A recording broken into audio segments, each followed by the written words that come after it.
How to change dataset properties for a Power BI telemetry app in Power BI.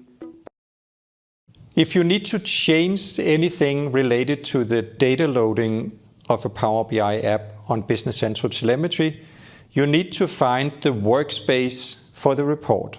So in the Power BI portal, you go to the Workspaces menu and search for the report, and there you would find the underlying workspace, which is where the dataset and the report objects are stored.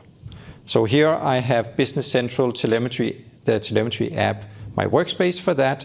You can see all the four artifacts: administration report, error report, performance report, and usage report, and the dataset that is the data foundation for all of these. So in case I need to change who is refreshing or the refresh rate or anything, this is where it happens. I click the more options here, and then I go to settings, and in this settings menu,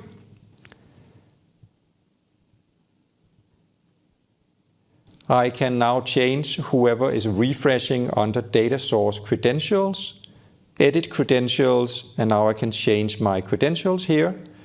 Or if I need to change the refresh rate of the report, I go to the refresh menu and change how often the report should refresh, as well as notifications of refresh errors. You can set that here as well.